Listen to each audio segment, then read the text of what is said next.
ভাইরে, আপার আমলে দেশ উন্নয়নের সাগরে ভেসে যেত, আর ভাইয়ার আমলে দেশ কার্ডের সাগরে ভেসে যাচ্ছে।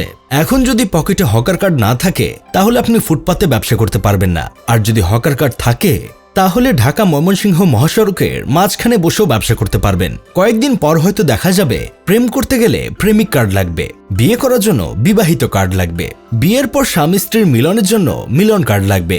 মিলন কার্ড বাদে স্বামী স্ত্রী মিলিত হতে পারবে না, যদি মিলিত হয় তাহলে জেল জরিমানা করা হবে। সন্তান জন্ম দিতে গেলেও জন্মদান কার্ড লাগবে, জন্মদান কার্ড ছাড়া সন্তান জন্ম দিলে সেটা অবৈধ সন্তান বলে রাষ্ট্র ঘোষণা করবে। এই কথাগুলো অনেকেই হয়তো হজম করতে পারবেন না, কিন্তু বাস্তবতা হচ্ছে এখন অনেক কিছুই নির্ভর করছে এই তথাকথিত কার্ড সিস্টেমের উপর। এখন বুঝতে পারছি ভাইয়া কেন মাইক্রোফোন হাতে নিয়ে বলেছিল আই হ্যাভ এ প্ল্যান। 17 বছর ভাইয়া লন্ডনে থেকে এটাই শিখেছেন। পকেটে হকার কার্ড থাকলে ঢাকা চট্টগ্রামের হাইওয়ে রাস্তার মাঝখানেও সেন্টুগেঞ্জি আর জাইঙ্গা বিক্রি করা যায়। বিএনপি ক্ষমতা আসার পর সবচেয়ে প্রশংসিত কাজ করেছিল রাস্তাঘাট থেকে হকার উচ্ছেদ। এটা দেখে ভেবেছিলাম ঢাকা শহরের জ্যাম অনেকটাই কমে যাবে, পথচারীরা একটু স্বস্তিতে চলাচল করতে পারবে। সেই সময় অনেক সাধারণ মানুষই এই উদ্যোগকে স্বাগত জানিয়েছিল, কারণ সবাই চেয়েছিল অন্তত রাস্তাগুলো কিছুটা ফাঁকা হোক, মানুষ একটু স্বস্তি পাক। আর এখন দেখছি রাস্তার মাঝখানে দাগ কেটে দেওয়া হচ্ছে হকার বসার জন্য। এত সুন্দরভাবে তারা রাস্তার মধ্যে দাগ দিয়ে চারুকলা শিল্প অনুশীলন করছে, দেখে মনে হবে রাস্তা বিক্রি করার জন্য প্লট নির্ধারণ করা হচ্ছে। এখন আমার কথা হইল, হকারদের যেহেতু ফিরিয়েই আনা হবে, তাহলে উচ্ছেদের নামে 7 পর্বের ওয়েব সিরিজটা কেন করা হয়েছিল? জনগণকে বোকা চৌধুরী বানানোর জন্য নাকি তাদের ব্রেইন ওয়াশ করার জন্য? এই প্রশ্নটা শুধু আমার না, অনেকের মনে একই প্রশ্ন ঘুরপাক খাচ্ছে। একটা কাজ করে আবার সেটাকে উল্টো করে দেওয়ার পেছনে আসল উদ্দেশ্য কি? সত্যি কথা বলতে, যেসব হকারদের উচ্ছেদ করা হয়েছে তারা আওয়ামী লীগের আমল থেকে সেই জায়গায় ব্যবসা করছে, তাদের উঠিয়ে দিয়ে এখন বিএনপি লোকদের দেওয়া হবে। সহজভাবে বলতে গেলে প্রথমে হকার উচ্ছেদ, তারপর সমঝোতার মাধ্যমে চাঁদাবাজি। আগে যেখানে 500 টাকা দিলে হয়ে যেত, এখন সেখানে হকার কার্ডের জন্য 1000 করে টাকা দিতে হবে। চিন্তা করেন ভে অবস্থাটা, কি এক আজব দেশে বসবাস করি যেখানে টাকার কাছে রাস্তাও বিক্রি হয়ে যায়। গুলিস্তানের রাস্তা 3 ভাগের 2 ভাগ দখল করে থাকে ফুটপাতের হকার ব্যবসায়ীরা, 1 ভাগ জায়গা খোলা থাকে যানবাহনের জন্য। দেখে মনে হবে মার্কেটের ভিতর ভুল করে গাড়ি ঢুকে পড়েছে। এমন ব্যস্ততম একটা রাস্তায় যেখানে প্রতি মিনিটে শত শত গাড়ি চলাচল করে, সেটা যদি 2 ভাগে হকারদের দখলে থাকে তাহলে রাস্তায় জ্যাম লাগবে, এটাই স্বাভাবিক। শুধু রাস্তা না, ফুট ওভার ব্রিজগুলো হকারদের দখলে। কখনো যদি কমলাপুর ওভারব্রিজ দিয়ে চলাচল করেন তাহলে দেখবেন পুরো ওভারব্রিজ জুড়েই হকার ব্যবসায়ীরা জায়গা দখল করে আছে। ওদের জন্য সাধারণ পথচারীরা ঠিকমতো পা ফেলতে পারে না। যেখানে মানুষ নিরাপদে রাস্তা পার হওয়ার কথা, সেখানে দাঁড়িয়ে দরদাম করতে হচ্ছে।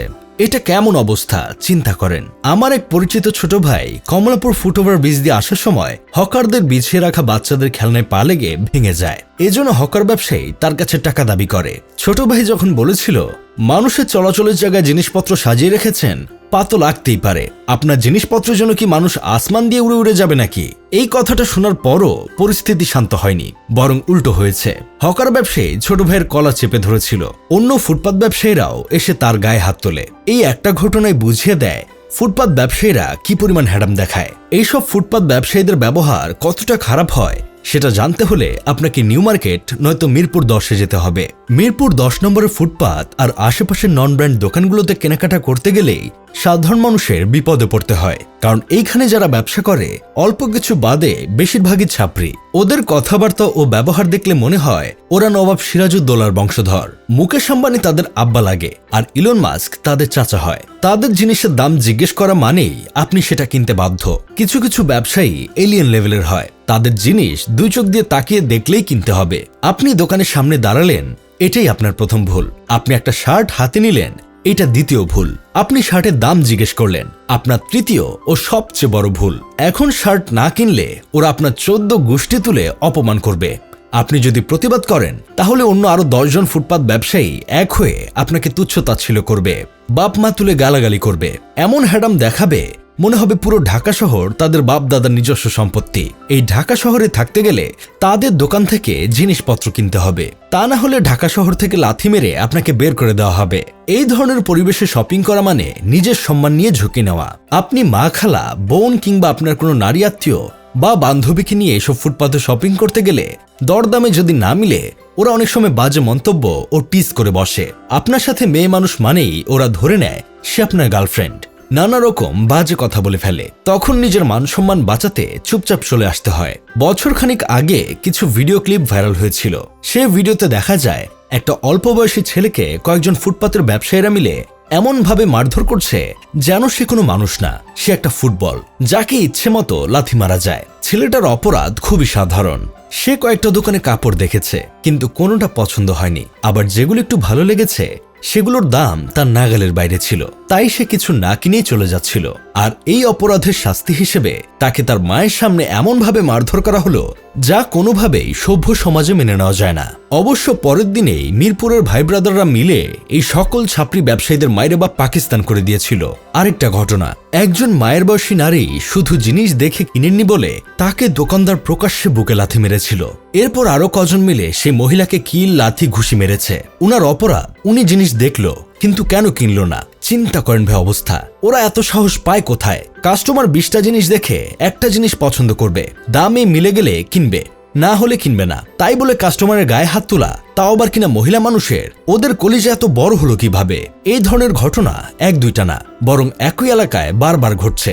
আরেকবার দেখা গেল একটা মেয়েকে সবাই মিলে মারছে, তাকে চোর বা নানা রাজনৈতিক ট্যাগ দিয়ে শাহবাগী বলে গালাগালি করছে। মেয়েটির অপরাধ ছিল তাকে যখন দামাদামি নিয়ে টিস করা হচ্ছিল সে কেন প্রতিবাদ করলো? নেতাকে নিয়মিত চাঁদা দেয় বলেই এসব হকার ব্যবসায়ীগুলো এতটা সাহস পায়। নেতাও তাদের বুকে আগলে রাখে। সমাজে প্রচলিত একটা কথা ছিল, কাস্টমার লক্ষ্মী, দোকানদার পেঁচা। মানে কাস্টমারই সব। ব্যবসা করতে হলে কাস্টমারকে সম্মান দিতে হবে। কিন্তু এখন অনেক ক্ষেত্রে মনে হয় উল্টোটাই চলছে। ফুটপাতের কিছু ছাপরি ব্যবসায়ীদের আচরণ দেখে মনে হয় তারা ব্যবসা করতে বসেনি, বরং মানুষকে ভয় দেখিয়ে চাপ দিয়ে জিনিস বিক্রি করতেই দোকান খুলেছে। তবে সব দোষ যে শুধু দোকানদারদের তা কিন্তু না। কিছু ক্রেতার আচরণও অনেক সময় সমস্যা সৃষ্টি করে।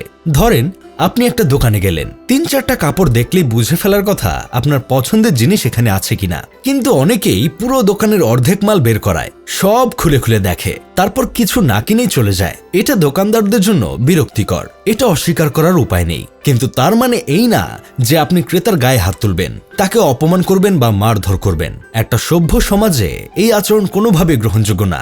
ব্যবসার একটা নীতি আছে, একটা আচরণ বিধি আছে। ক্রেতা জিনিস দেখবে, পছন্দ হলে কিনবে, এটাই স্বাভাবিক।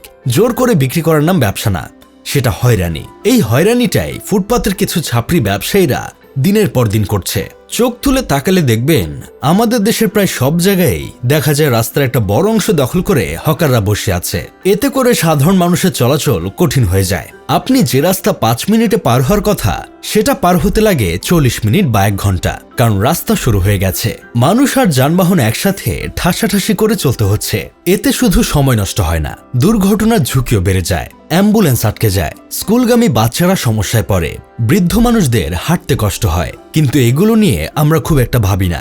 আপনি যদি এসব দোকান তুলে দেন তখন দেখবেন আমাদের দেশের কিছু হলুদ মিডিয়া মনের সব আবেগ ঢেলে নিউজ করছে। তাদের নিউজের হেডলাইন হবে গরিবের বুকে লাথি মেরেছে প্রশাসন। তাছাড়া আরো লিখবে দুমুঠো ভাতের জন্য যারা ফুটপাতে ব্যবসা করত তাদের দোকান ভেঙে দেওয়া হয়েছে। এর নামে কি স্বাধীনতা? সরকারকে চরম মূল্য দিতে হবে। আমরা বাঙালিরা তো জন্মসূত্রভাবেই আবেগী। ফেসবুকে এইসব দেখে আরো আবেগী হয়ে যাই। যারা ফুটপাতের দোকান ভেঙে দিয়েছে তাদের 14 গোষ্ঠীকে সাবান বাদিয়ে ধুয়ে দেই। দোকানদারের ছবি দিয়ে 10টা করে পোস্ট করি আর 20টা করে রিলস বানাই। অথচ আমরা একটাবার এটা চিন্তা করি না রাস্তা দখল করা এই ফুটপাতের দোকানগুলোর জন্য সাধারণ যাত্রীরা কতটা ভোগান্তির শিকার হয়। যাই হোক, শেষমেশ আমি গোলাম হোসেন একটা কাজের কথা কই। আমার এই কথাগুলো অনেকেই হয়তো পছন্দ করবেন না। আপনারা বলতে পারেন হকারদের তুলে দিলে ওরা চলবে কিভাবে, না খেয়ে মরবে। সব হকার ব্যবসায়ী তো খারাপ না। আমি একবারও বলিনি ওদের তুলে দিয়ে আয় রোজগার বন্ধ করে দেওয়া হোক।